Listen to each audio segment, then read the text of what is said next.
In those years without electric lighting, and even more so without movies, television, the internet, and AI, there was a type of performing art widely beloved by people from all walks of life across the Eurasian continent. This art form combined visual arts, literature, and theater, using various languages and national characteristics to narrate and enact stories from different regions, greatly satisfying people's spiritual needs. Some even consider it the earliest form of cinema. Whether in rural areas, towns, or palaces, it always had a place, and people's fondness for it allowed it to transcend geographical boundaries and endure over time. This form of entertainment, which has been passed down on our land for thousands of years, is shadow puppetry. Shadow puppetry and shadow plays have been perpetuated in society through oral transmission and generational inheritance, flourishing throughout history. Shadow puppeteers typically undergo extensive learning and training to acquire the skills of carving shadow figures and performing shadow plays. Because it doesn't require a large cast of live performers, just a box containing a white cloth screen, a few candles, essential musical instruments, and the leather-made shadow puppets and scenes, it can be performed at various community celebrations, festivals, weddings, and other social and ceremonial events in cities, villages, and even remote areas. This cost-effective and easily transportable form of entertainment has been popular since ancient times. But how exactly did it originate and develop? And how did it spread across the Eurasian continent? These questions remain a mystery due to the passage of time.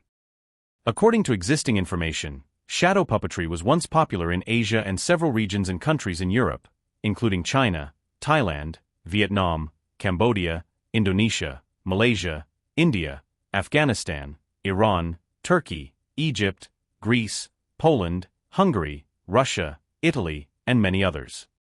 It can be said that it was once a fashionable and international form of entertainment. However, it is now gradually disappearing from people's lives and awareness, and we can only occasionally encounter it in some museums. Through extensive collection and research of historical data, as well as in-depth field studies in several countries, we have attempted to explore the origins of shadow puppetry around the world. It is evident that the origins and timelines of shadow puppetry in most countries are not clearly documented.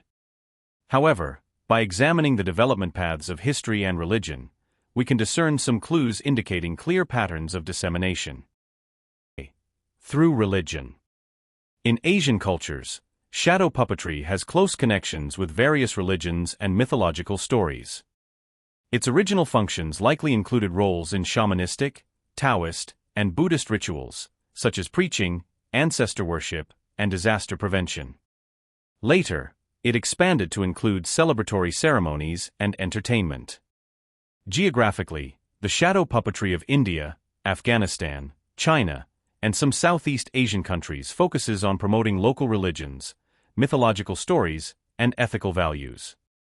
In contrast, shadow puppetry in Turkey and Greece often aims to critique and satirize contemporary social conditions and includes many philosophical fables. 2.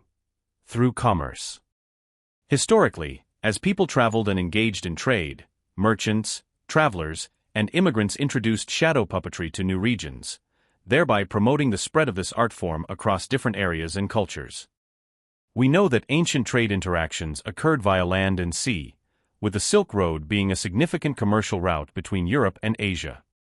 Consequently, countries like China, India, Afghanistan, Iran, and Turkey still show traces of shadow puppetry today. 3. Through war. Historical records indicate that when Genghis Khan expanded his empire by force, there were many shadow puppetry artists accompanying his army. These performers provided the soldiers with some human pleasures beyond the hardships of war. Human culture is always rich and diverse, and human civilization is a splendid tapestry formed by the fusion and evolution of multiple cultures. This wonderful art form of shadow puppetry transcends language, religion, culture, and national boundaries, conveying the shared emotions and wisdom of humanity. Here, I sincerely thank the shadow puppetry artists from various countries, as well as those who still passionately preserve and study this art today.